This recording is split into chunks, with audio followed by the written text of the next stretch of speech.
गवार जिठानी लाई पढ़ी लिखी देवरानी। अच्छा माँ जी, हमने पूरे महीने अखबार लिया और दूध लिया, लेकिन बीच में हमने 4 बार दूध नहीं लिया और 2 बार अखबार। तो इस बार कितना हिसाब हुआ होगा? मुझे तो लग रहा है 920 रुपए हो गए हैं। अरे 920 कैसे हो जाएंगे? 4 बार दूध नहीं, 6 बार दूध नहीं दिया। उस दिन शुक्रवार को तू और मैं घर पर कहाँ थे? और उस दिन भी अखबार नहीं लिया, फिर बीच में एक बार वह खुद नहीं आया। मुझे हिसाब लगाना नहीं आता, इतने पैसे हो ही नहीं सकते। गवार कहीं की, थोड़ा पढ़ लिख लेती तो अच्छा होता। माँ जी, मुझे अच्छे से याद है कि हिसाब इतना ही है। मैंने थोड़े दिन पहले जोड़ा था। एक बार मैं इनसे पूछती हूँ। अरे भव्या, जरा देखना मेरी टाई कहाँ है, मुझे मिल नहीं रही। ये तो आ गए। अच्छा सुनिए, उस दिन मैं आपके सामने दूध और अखबार का हिसाब लगा रही थी ना, कितना बना था बताइए? मुझे कुछ याद नहीं आ रहा। 920 के करीब था और 4 दिन का हिसाब लगाकर कितना हो गया? मैं बस यही काम करता रहूं क्या? हाँ, तुम्हारे घर के हिसाब भी लगाता रहूं? मुझे अपने ऑफिस का तो काम होता नहीं है, तुम्हारे घर का काम करता रहूं? पता नहीं क्या अनपढ़ बीवी पाई है। ये नहीं थोड़ी सी पढ़ी लिखी होती तो मेरा आधे काम में हाथ बटा देती, पर नहीं।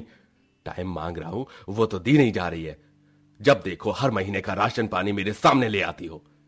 सास ने अभी सुनाया ही था कि उसका पति भी बिना सांस रोके उस पर बरस पड़ा।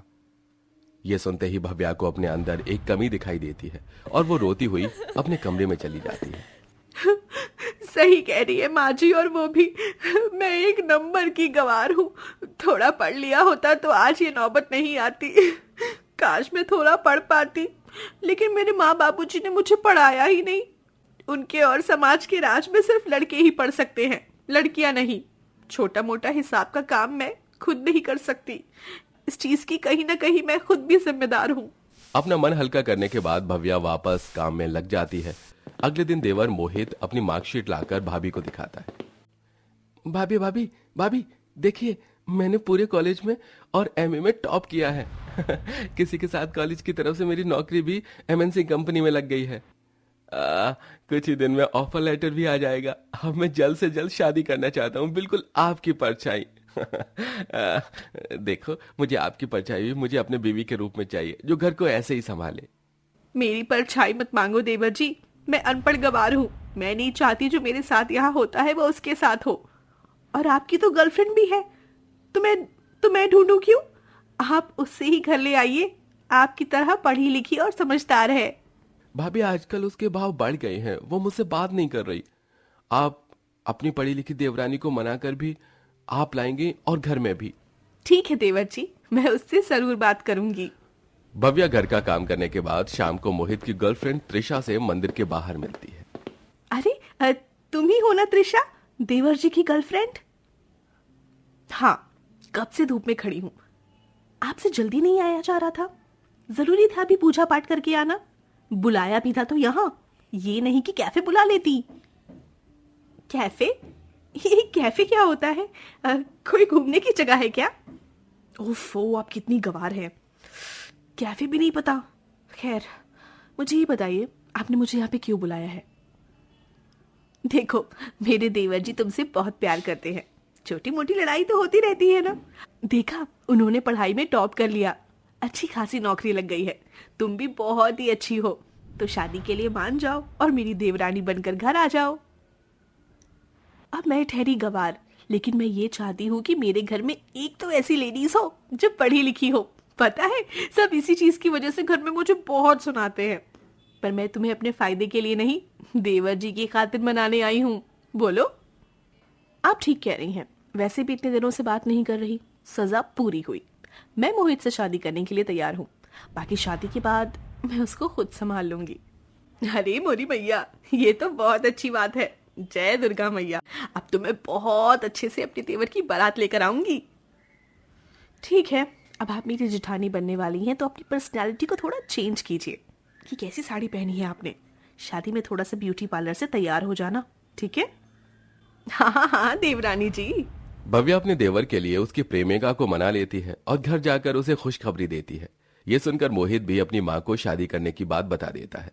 लाडला होने के कारण सुलोचना अपने बेटे की लव मैरिज करवा देती है और उसके पढ़ी लिखी होने से रिश्तेदार पड़ोसन के सामने इतराने लगती है। हाँ हाँ, देखो देखो, मेरे घर में पढ़ी लिखी बहू आई है, बहुत समझदार है, इंग्लिश भी फर्राटेदार बोलती है। मेरी बड़ी बहू तो एक नंबर की गवार है, कुछ नहीं आता उसको, एक हिसाब नहीं लगा पाती है। सुषमा, अभी तो मेरी बहू की इंग्लिश सुनना। त्रिशा बहू, जरा इंग्लिश में इनका स्वागत कर दो। Yes mom ji. Hello beautiful ladies, how are you? As you know, I am your lovely daughter in law.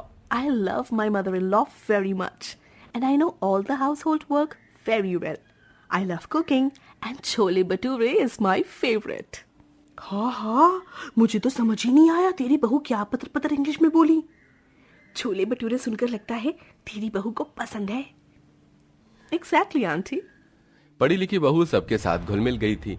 ये देख भव्या को खुद पर रोना आता है। काश मैं भी इतनी पढ़ी लिखी होती तो माँ जी मेरा भी गुणगान सबके सामने ऐसे ही करती और मुझसे प्यार से बात करती। रिश्तेदारों के जाने के बाद भव्या रसोई को साफ कर रही होती है, तभी देवरानी कहती है, ओह जेठानी जी, व्हाट आर यू डूइंग? देवरानी जी, आई एम बर्तन मांजिंग। लिटरली आप बहुत गवार हो, आपको बिल्कुल भी इंग्लिश नहीं आती, इसलिए माँ जी का बर्ताव आपके साथ ऐसा रहता है। हाँ त्रिशा, मैं सच में गवार हूँ और इसलिए माँ जी मेरे साथ ऐसा करती हैं। सिर्फ वही नहीं, मेरे पति भी मेरे साथ ऐसा करते हैं।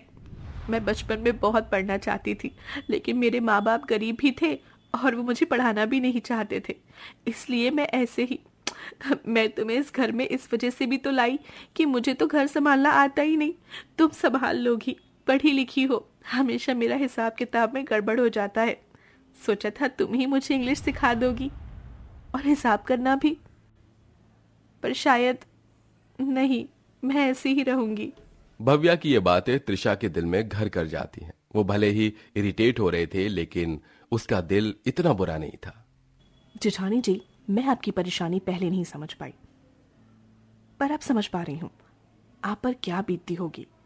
चिंता मत कीजिए, आप अपनी पढ़ी लिखी देवरानी को लाई है ना, वह अपनी गवार जेठानी को भी पढ़ा लिखा कर ही छोड़ेगी, ये मेरा आपसे वादा है। अब माँ जी और जेठ जी आपके साथ ऐसा व्यवहार नहीं करेंगे। आप खुद घर का हिसाब लगाएंगी क्या? सच में? हाँ, अब से आपको आपके छोटे छोटे सेंटेंस पढ़ने की समझने की जरूरत है। इंग्लिश न्यूज़ भी देखेंगे साथ में और रात को थोड़ी सी पढ़ाई करेंगे। जैसा तुम कहो देवरानी जी। देवरानी जेठानी एक संग हो जाती हैं, बिल्कुल वैसे ही जैसे 1 और 1 11 होते हैं। दिन में सारा काम दोनों जल्दी खत्म कर लिया करती थी। फिर त्रिशा भव्या को जमा, घटा, गुणा, टेंस, वर्ब, स्पीकिंग, लर्निंग धीरे धीरे उसे सब सिखाती है और बोलचाल में इंग्लिश शब्द की प्रैक्टिस करती है। आज 25वां दिन था रसोई में दोनों। जेठानी जी, जवाब दीजिए, Which tasty vegetable did you prepare for dinner today? मुझे समझ आ गया, तुमने यही पूछा ना, आज कौन सी सब्जी बनाई थी मैंने? जेठानी जी, इंग्लिश।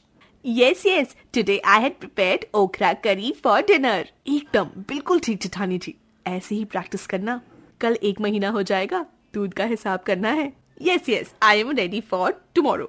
हिसाब? No. Calculating. ठीक है ना? Yes जेठानी जी। अगले दिन देवरानी जेठानी बैठकर दूध अखबार का हिसाब लगाती हैं। जेठानी जी, मैंने न्यूज़पेपर का हिसाब लगा लिया है, आपने दूध का कर दिया?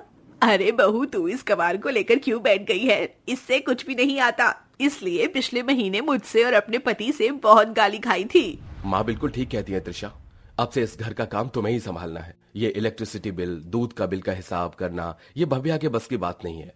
Trisha, I am done calculating. 1 litre दूध के हिसाब से टोटल 1860 होता है, पर हमने उसमें से 2 दिन नहीं लिया, यानी कि 120 का दूध नहीं लिया, तो हमारे हुए 1740 रुपए। और इलेक्ट्रिसिटी बिल 1075 का था। I paid that also. Very good जेठानी जी, आपने तो एकदम परफेक्ट हिसाब लगाया है और बिल भी भर दिया। अरे मोरी भैया, ये गवार इतना हिसाब कैसे लगा ली और इंग्लिश भी बोल ली? हाँ, आखिर कैसे? वो ऐसे माँ जी कि मैं दीदी को इतना परेशान नहीं देख सकती थी। बार बार आप और जेठ जी उन्हें गवारेपन का टैग देते थे। मुझसे दीदी की ये हालत देखी नहीं गई और उनमें पढ़ने का जज्बा तो था, तो बस जब से मैं आई हूँ उन्हें यही सब सिखा रही थी। अब वो फोन से बिजली का बिल भी भर सकती हैं, आप लोगों का रिचार्ज भी कर सकती हैं और मेरे बिना भी घर का अच्छे से हिसाब किताब कर सकती हैं।